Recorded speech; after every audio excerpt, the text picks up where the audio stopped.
Good morning. ये है current electricity की डेली क्लास 11। इससे पहले की क्लास में मैं ऑलरेडी आपको बता चुका हूं कि हमें अब ऐसे न्यूमेरिकल्स करने हैं जिसमें आपको वायर का भी रेजिस्टेंस लेना है। आपको लैंग्वेज कुछ ऐसी दी होगी कि a wire of uniform cross section area A and length L is having resistance R.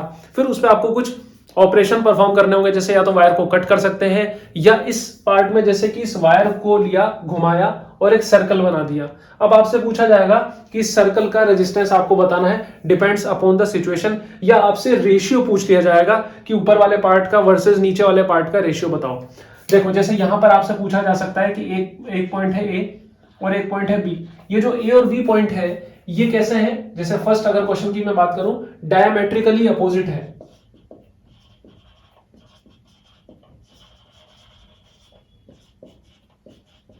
दो पॉइंट है जो डायमेट्रिकली अपोजिट है। डायमीटर सबसे बड़ी कॉर्ड होती है जो बिल्कुल ऐसे बीचों बीच में होगी, मतलब ये एक जो रिंग बन रही है जो कि वायर की है उसको बिल्कुल इक्वली ही डिवाइड करेगी। यहां पे मैं इसको वापस से समझा देता हूं जो ये वीडियो पहली बार देख रहे हैं। देखो इसमें क्या है कि यहां पर एक वायर है जिसका रेजिस्टेंस आर है, एक वायर है जिसकी लेंथ एल है, क्रॉस सेक्शन एरिया ए है, इस वजह से उसका रेजिस्टेंस आर है। अब जब इस वायर को बेंड करके एक सर्कल बनाओगे तब भी इस पूरे के पूरे वायर की लेंथ एल ही रहेगी, मतलब पूरे के पूरे वायर का रेजिस्टेंस आर ही रहेगा।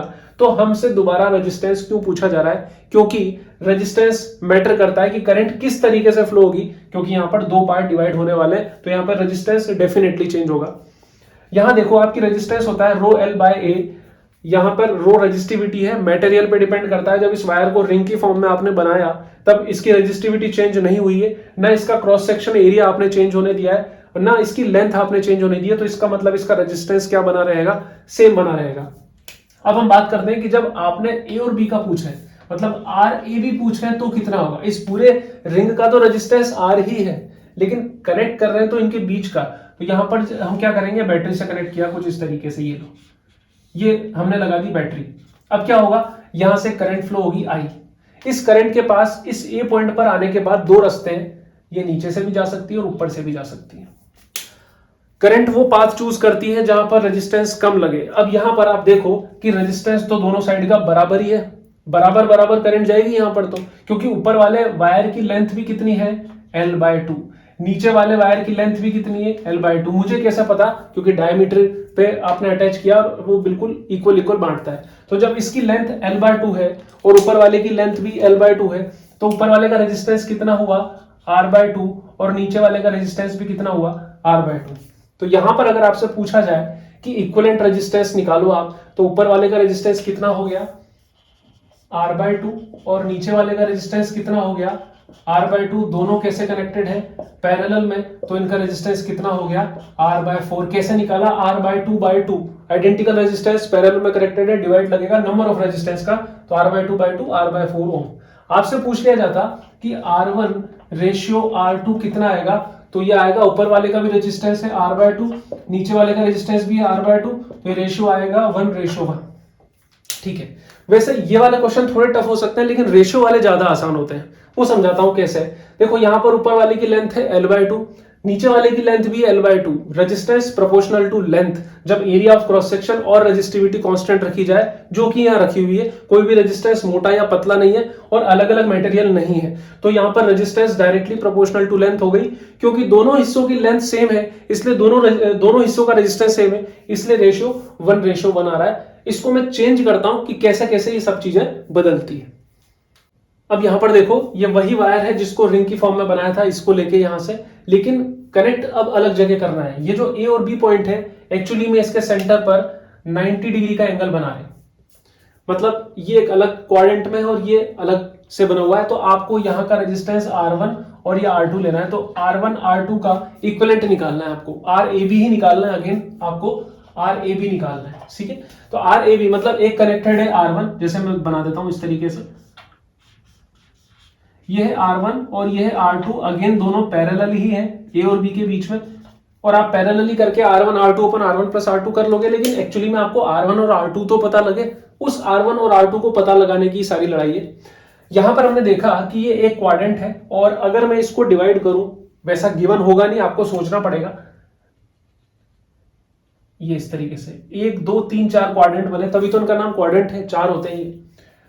4 होते हैं, मतलब यहां की लेंथ अगर इसको मैं लेता हूं L बाय, मतलब पूरी लेंथ है L, तो 4 हिस्सों में बटा, मतलब ये हो गया L बाय 4।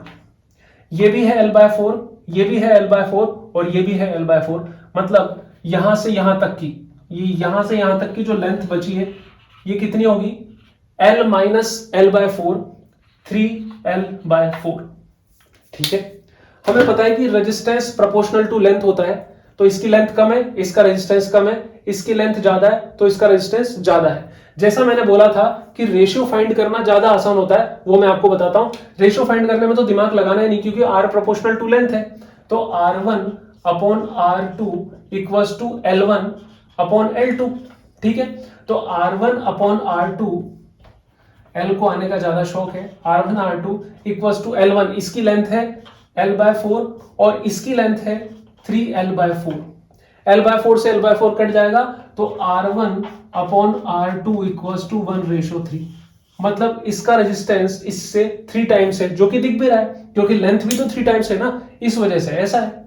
अब मैं आपको एक और तरीका भी बताऊंगा जिससे आपको लेंथ भी फाइंड नहीं करनी और इजीली आप ये रेजिस्टेंस का रेशियो बता पाओगे। एक बार इसको देखो, फिर मैं रेजिस्टेंस निकालता हूं।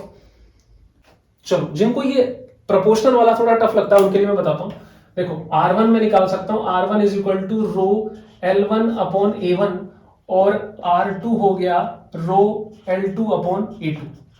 अब यहां पर क्रॉस सेक्शन एरिया तो सेम है, तो A1 और A2 तो सेम है। ठीक है, L1 और L2 की वैल्यू रख देता हूं। रो L1 है L बाय 4A और R2 इक्वल्स टू है रो 3L बाय 4A। ठीक है, तो R1 इक्वल्स टू हो गया 1/4 रो L बाय A और R2 हो गया 3/4 रो L बाय A। आपको इस वायर का रेजिस्टेंस R दिया हुआ है, जब इसकी लेंथ L है, क्रॉस सेक्शन एरिया A है और रेजिस्टिविटी रो है, मतलब रो L बाय A तो R है, ये रहा रो L बाय A और ये रहा रो L बाय A। मतलब यहां का रेजिस्टेंस है R/4 और यहां का रेजिस्टेंस है 3/4 R2 ये रहा और R1 ये रहा।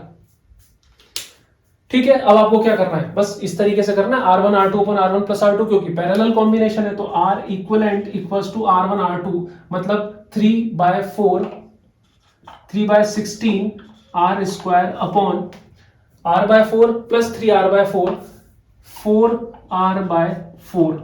ये कट हो गया, यहां से बचेगा एक R से, ये आ गया 3/16R। आया कुछ समझ में? बढ़ते हैं आगे। तो अब तक आपने देख लिया होगा कि रेजिस्टेंस निकालना थोड़ा मुश्किल है, लेकिन रेशियो निकालना आसान है। उस रेशियो निकालने के तरीके को मैं थोड़ा सा और इजी कर देता हूं।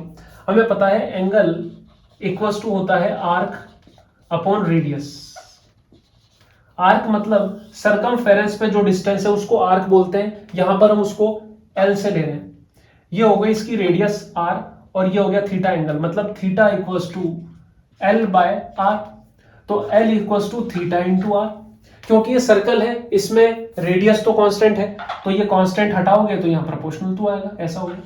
तो मतलब लेंथ प्रोपोर्शनल टू थीटा, जितना बड़ा थीटा होगा जिसके सामने, उसकी लेंथ उतनी ज्यादा होगी। देखो यहां पर 60 डिग्री एंगल है, इसके सामने की लेंथ छोटी है, यहां पर 300 एंगल है, 360 माइनस 60 300, तो लेंथ कितनी बड़ी है। मतलब हम बोल सकते हैं कि resistance R proportional to length proportional to theta. तो हमें लेंथ का चक्कर करने की जरूरत ही नहीं है, आप सिर्फ ये रेजिस्टेंस और थीटा मतलब एंगल पे फोकस करो, काम आपका होता चलेगा। ये सिर्फ किसके लिए बोल रहा हूं मैं, रेशियो वाले में, ये मैं बोल रहा हूं रेशियो वाले में। आते हैं ऐसे क्वेश्चन भी, आपको पेन भी चलाने की जरूरत नहीं है, पेन भी नहीं चलाना आपको। तो चलो अब इधर आते हैं। यहां पर हमने देखा कि ये वाला जो एंगल है 60 डिग्री है, इसके सामने हो जाएगा 360 डिग्री माइनस 60 डिग्री, मतलब 300 डिग्री। तो R1 upon R2 equals to 60 upon 300, 1:5। ठीक है, अब आपको विश्वास ना हो तो मैं करके बताता हूं। ये देखो, ये छोटा वाला सर्कल हमने बनाया और वो डायमेट्रिकली अपोजिट पे हमने जो निकाला था रेजिस्टेंस, उसकी मैं बात कर रहा हूं। यहां पर ये एंगल कितना है 180 डिग्री का और ये एंगल कितना है 180 डिग्री का, दोनों एंगल सेम है। तो ऊपर वाले का रेजिस्टेंस R1 और R2, R1 ratio R2 equals to 180 degree upon 180 degree 1:1, मतलब दोनों का रेजिस्टेंस सेम है, आता भी था, लेंथ दोनों की क्या है, सेम। एक और हम लेते हैं, देखो मान लो आपको कुछ भी एंगल दिया है, मान लो 30 डिग्री एंगल दे दिया, तो यहां का 30 डिग्री है तो बचा हुआ 360 माइनस 30, 330 डिग्री। तो ये है मान लो R1 और ये है R2। वहां ध्यान देना R1 R2 किसका लेना है, छोटे वाले वर्सेस बड़े वाले का, या बड़े वाले वर्सेस छोटे वाले का, वो देख लेना। तो R1 upon R2 equals to 30 upon 330, 1:11। इस तरीके से होंगे। इसके और भी वेरिएंट बनते हैं, मैं आगे वाले वीडियोस में बनाऊंगा, वरना क्या है ज्यादा ही लंबाई वीडियो हो जाएगा। तो आप सब्सक्राइब जरूर कर लेना, ताकि और नोटिफिकेशन के लिए आपको बेल आइकन दबाना पड़ेगा, वो दबा दिया करो ताकि टाइम पे नोटिफिकेशन आते रहे। Thanks for watching.